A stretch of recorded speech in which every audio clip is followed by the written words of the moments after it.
Today, we're talking about the actor's super objective and how to use Maslow's hierarchy of needs to quickly and efficiently find the best one for your character right after this.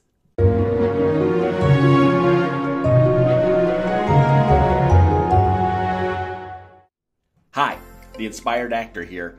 If you're new to the channel, we are dedicated to helping actors become better artists through quick lessons like these and other videos about theater, film, and the actor's life. If you want to see more videos like these, go ahead and subscribe, and don't forget to hit that like button and share this video with your colleagues. Thanks a lot.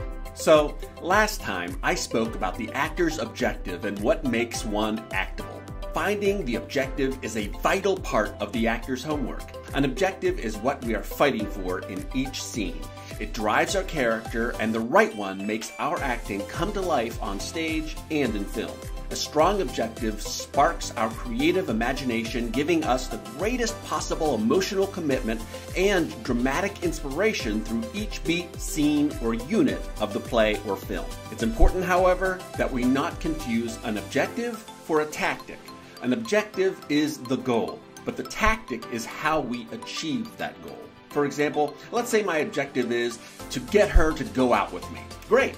Now we have to think of how we can accomplish this. I can flatter her, I can flirt with her, I can show off for her, I can question her, I can make her laugh, and so on. Each separate tactic is meant to drive my objective throughout the scene. I can have one tactic or many tactics throughout the unit or scene, but each one must support my objective.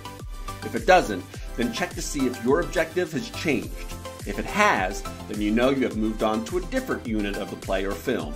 So you'll need to find a new objective for the new unit. Just as tactics are meant to support the objective, objectives support the actor's super objective. The super objective is what your character wants over the entire course of the play or film. With very few exceptions, the super objective does not change throughout the course of the story. It is the central driving force of the character, and whether the character wins or loses, achieves that objective or fails, it shapes the character's action through the course of the story. Just as finding and articulating an objective can be difficult for many actors, finding the super objective can be even more vexing. Many actors struggle to find an overall driving force for their characters, and as a result, their characterizations lack clarity and sharpness, making their choice less interesting or more erratic as a result. But there is a way of efficiently finding your character's objective that will simplify the process so that you can get right to the meat of your work as an actor. We do this by using Maslow's hierarchy of needs. Abraham Maslow was a 20th century psychologist who created a model of human needs that prioritized and built upon each successive level of need, culminating in self-actualization, the ideal self that one is capable of becoming. While in life we may have many needs that we are trying to accomplish simultaneously, in plays and in film, there's usually only one driving need that is being focused upon. That is because life goes on, and plays and movies tend to resolve everything in about 2 hours. At the base of Maslow's hierarchy of needs are basic physiological needs. Food, shelter, water, sleep, and other basic needs that keep us alive lie at the base of the pyramid. These are the most essential needs that a human needs to maintain life. Many plays and movies have characters where these are the driving forces throughout the story. In the 2013 movie Gravity, for example, Sandra Bullock's character is trying to get back to Earth after her space shuttle suffers catastrophic damage. This is a movie about basic human survival, and her super objective throughout the story is to get back to Earth. Houston, I've lost visual, Dr. Stone. Other movies such as Alive, The Poseidon Adventure, and The Perfect Storm all pretty much have the same super objective for the main characters. Their basic physiological needs of maintaining their lives need to be urgently met throughout the story. Everything they do drives this need. Their super objective is therefore easy to find and play. The next level of need is safety and security. This is the basic need that you and your stuff will be safe from one day to the next. You should feel safe leaving your house, and you should feel safe within your house. If you leave the house, then you should know that your house will be the same as you left it when you get back. To me, the most obvious example of a character who strives for this as a super objective is Ebenezer Scrooge. Scrooge has all the things he needs to keep alive and is happy to keep them at the bare minimum, even though he could afford much more. However, he hoards money and spurns the poor and less fortunate because the more wealth he has, the safer from poverty he is. He hates the poor because he fears becoming one of them. I hate people.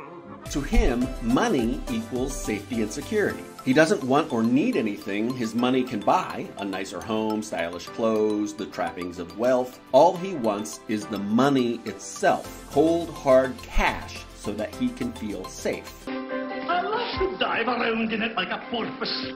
It is only when the ghosts show him that his wealth may be keeping his body safe, but won't keep his soul safe, and that he's putting himself in danger of eternal damnation, that he changes his ways and becomes generous. Pretty little dolly is for you. It's the dolly in the corner. He is still yearning for safety, though. It has simply changed from safety of body to safety of spirit. So Scrooge's super objective could be to make himself safe. This could drive the actor throughout the play or movie, and everything he does, spurning the poor, keeping himself from caring about others, hoarding wealth, could be done to support that goal. This may also add depth and dimension to the character, making him someone to root for even through his many faults. The movie The Pursuit of Happiness also has safety and security as the driving force of the character. The character and his son are homeless. His super objective might be to provide a safe home for his family. The next level of Maslow's hierarchy of needs is love and belonging. The need to love and be loved is the theme of countless plays and movies, from Romeo and Juliet to The Shape of Water. Since Maslow's time, researchers have found that giving and receiving love is not just a psychological need, but a physical one as well. Providing dogs to the elderly, for example, not only helps with stress and depression, but some studies suggest it may help them live longer as well. So yes, romantic love is a very common super objective, but so is friendship and a need for belonging. Stand By Me, The Breakfast Club, The Sisterhood of the Traveling Pants, all great movies with leading characters whose super objective could be connected to the need for friendship or belonging. If the movie or play basically ends when the protagonist gets the girl or guy of his or her dreams, or like Romeo and Juliet, it's assured that they will never be together, They'll rust and let me die. then that character's super objective revolves around love and belonging. The next level up is self-esteem. This means feeling good about ourselves and being valued by others. In film, this is the bread and butter of Disney movies and sports movies, and especially Disney sports movies. Other movies with characters with a need for self-value include Legally Blonde, 8 Mile, and Hairspray. It need not end happily either. Amadeus is a great example where the main character, Salieri, yearns to be valued. Spoiler alert, Salieri does not get valued. Mediocrity's everywhere. I absolve you. At the very tippity top of the pyramid is self-actualization. Self-actualization is the need to live up to one's full potential, to be your ideal self. In Shakespeare, that means being king. Macbeth, Richard III, Henry V can all be seen to have a super objective of living up to one's full potential by becoming king, or in Henry's case, becoming a great king. St. Crispin's Day! All of these characters clearly already possess all of their underlying needs. They are wealthy, feel safe, except when visited by ghosts of friends they may have killed. Frankly, everyone thought you were dead. Well, frankly, I am. Have strong relationships, and they all seem pretty confident. St. Crispin's Day! They have only one need left to fulfill, and that's self-actualization. So basically, the easiest way to find one's super objective is to start at which level of need they are missing. Sometimes it will be obvious, sometimes less so. Let's find a super objective just for practice. Prospero from The Tempest seems to be motivated through most of the play by revenge. So it is tempting to say that his super objective is to get vengeance on his enemies. For example, at the end of Act 4, he says, "Let them be hunted soundly. At this hour lie at my mercy all mine enemies. Shortly shall all my labors end." But then he changes and opts to forgive them. No external event happens to force him to make this decision. He decides to do it all on his own. Why? Maybe he has grown beyond vengeance and doesn't need it to feel good about himself. I think his super objective is tied to the need for self-esteem, feeling good about oneself or feeling empowered. Psychologists say revenge is an act people engage in when they feel a loss of power and wish to reclaim it. Prospero finds the power within himself at the end, so maybe his super objective is to reclaim the power he felt he lost. He achieves it not by getting revenge or becoming Duke again, but by forgiving his enemies and finding the power within himself. You see?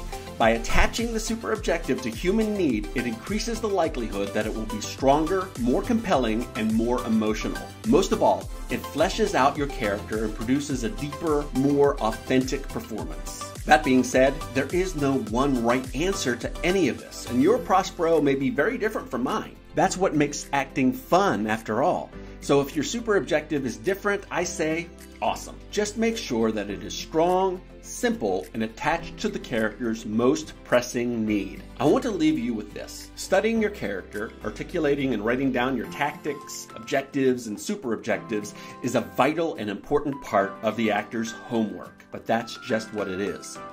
Homework. This work is not a substitute for on-your-feet rehearsal. It is meant to complement and enhance your rehearsals in order to make them more productive. Acting truthfully with your scene partner, you may discover that some or many of the choices you made at home simply don't work in rehearsal. And that's normal. That is what rehearsal is for. Homework gets the ball rolling, but never takes precedence over stage work. Write everything in pencil and be ready to change everything and anything right to the last performance or take. Inspired performance means being ready for inspiration whenever and wherever it comes. Let me know what you think in the comments. Don't forget to like and subscribe, and I'll see you guys later.